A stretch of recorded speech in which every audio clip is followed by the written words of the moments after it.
মসজিদে কোবা দেখার জন্য, যেখানে 2 রাকাত নামাজ পড়লে একটি ওমরা হজের সওয়াব পাওয়া যায়। সুবহানাল্লাহ।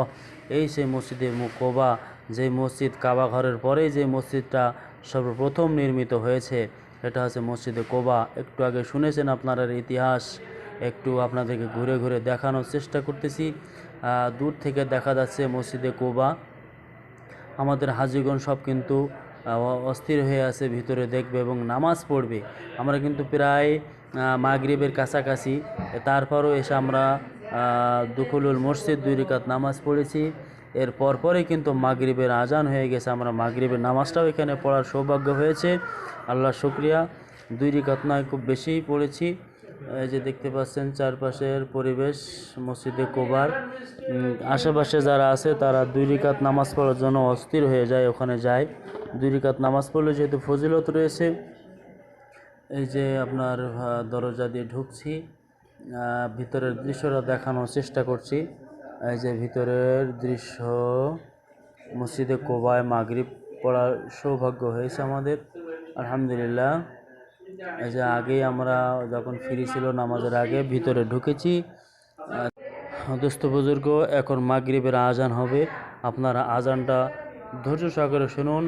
মসজিদে কোবার মাগরিবের আজান। ধন্যবাদ সকলকে।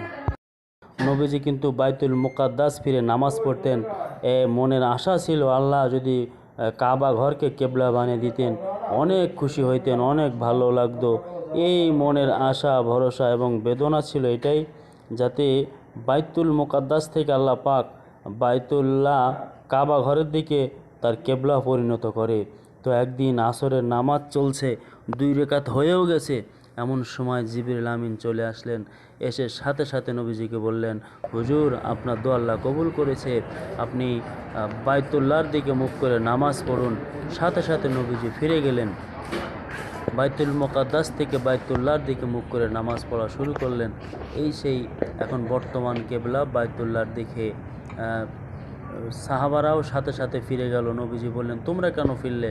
সাহাবারা বলল, ইয়া রাসূলুল্লাহ, আপনি ফিরেছেন কাবার দিকে, জন্য আমরাও কাবার দিকে ফিরে গেছি। এই যে দেখতে পাচ্ছেন বর্তমান কেবলা কাবার দিকে, আপনাদেরকে দেখানোর চেষ্টা করতেছি। কাবার দিকে এবং বাইতুল মুকাদ্দাসের যে কেবলা ছিল সেটাও দেখাবো। বাইতুল কেবলা তাইনের ভিতরের দৃশ্য আছে, বাহিরের দৃশ্য।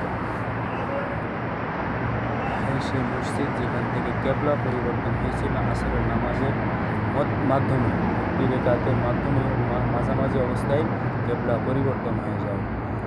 দেখে থাকুন, আমি দেখানোর চেষ্টা করতেছি। এই হচ্ছে আপনার বাইতুল মুকাদ্দাসের দিকে ফিরে, এই দিকে ফিরে নামাজ পড়তো আগে। এই যে এই দিকে ফিরে নামাজ পড়তো। মসজিদে কেবলাতাইন লেখা আছে, এই যে এখানে সাইনবোর্ডে। এই দিকেই ছিল এই যে সামনের দিক, এবং দেখতে দেখাইলাম কোন দিকে। দরজাটি ছিল কিবলা নির্দেশক মেহরাব, আর বর্তমানের কিবলা নির্দেশক মেহরাবটি একেবারে সোজা শেষ প্রান্তে।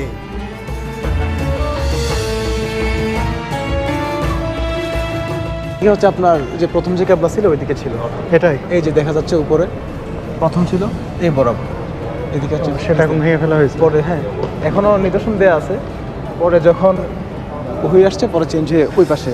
আগে যত মসজিদ ছিল সবগুলোরই কিন্তু ওই আল আকসার দিকেই কেবলা ছিল। যখন কেবলা চেঞ্জ হয়ে কাবার দিকে হয়ে যায়, তখন সর্বপ্রথম এই মসজিদেই কিন্তু চেঞ্জ করা হয়।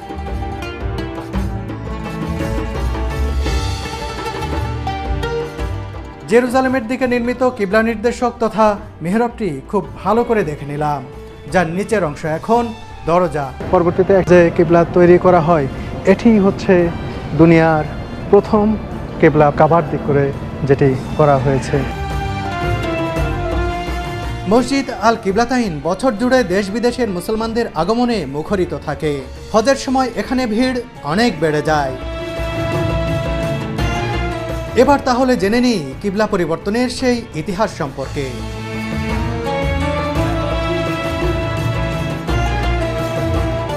মহানবী হযরত মুহাম্মদ সাল্লাল্লাহু আলাইহি ওয়াসাল্লাম মক্কা ছেড়ে মদিনায় হিজরত করেন 622 খ্রিস্টাব্দের 23শে সেপ্টেম্বর। হিজরতের দ্বিতীয় বছরের রজব মাসের মাঝামাঝি সময়ে এই মসজিদে কিবলা পরিবর্তনের ঘটনা ঘটে।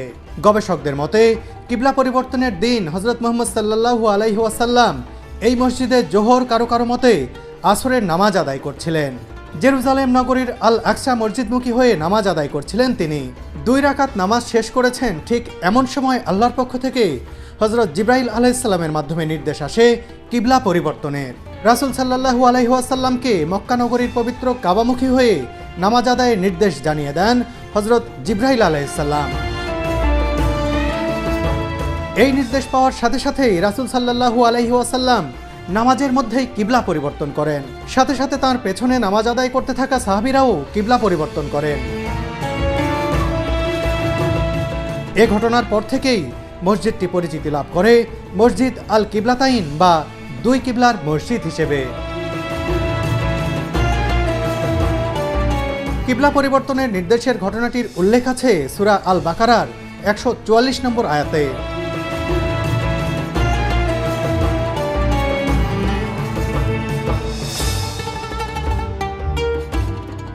বন্ধুরা, এই কিবলাতাইন মসজিদে ভিতরে এসে একটা জিনিস খেয়াল করলাম যে এখানে যে পিলারগুলো রয়েছে, এই যে দেখুন অনেক পিলার, এই প্রত্যেকটি পিলারের গায়ে কোঠরের মতো করা রয়েছে দেখুন। আর এর মধ্যে খুব সুন্দর করে বানানো হয়েছে এটি, এবং এর মধ্যে দেখুন 10-12টি করে কোরআন শরীফ রাখা আছে। শুধু এই একটি পিলার নয়, এই যে দেখুন এই পিলারে দেখতে পাচ্ছেন, আশপাশে আপনার যতগুলো পিলার দেখবেন যে পিলারে রয়েছে, ওই যে ওই পিলারে রয়েছে, এই প্রত্যেকটা পিলারে 10-12টি করে কোরআন শরীফ রাখা হয়েছে। যারা এখানে নামাজ পড়তে আসবেন তারা এখান থেকে কোরআন শরীফ নিয়ে পড়তে পারবেন। এছাড়াও দেখুন যে এখানে মসজিদের 4 পাশ দিয়ে এরকম সুন্দর তাক তৈরি করা হয়েছে। এই তাকের ভিতরে অসংখ্য কোরআন শরীফ রয়েছে। এই যে দেখুন একজন কিন্তু কোরআন শরীফ পড়ছেন, এখান থেকে কোরআন শরীফ নিয়ে তিনি কিন্তু কোরআন শরীফ তেলাওয়াত করছেন এখানে বসে বসে। এই যে এই পাঁচটা হচ্ছে আপনাদের মহিলাদের জন্য দোতলাতে যে ব্যালকনির মতো করা, হ্যাঁ ব্যালকনির মতো বড় করে দেয়া আছে, এবং মধ্যে গ্যাপ আছে একটা। প্লাস হচ্ছে ওই পাশেও দেওয়া আছে। ওই পাশ থেকে হচ্ছে ওরা মহিলারা যারা আছে কিংবা যে জায়গাটা ছিল আগের ওইটা দেখে, এবং বর্তমান যে জায়গা আছে ওইটাও দেখতে পায়। চাইলে উপরে ওরা নফল নামাজ বা যে কোনো নামাজ আদায় করতে পারে উপরে।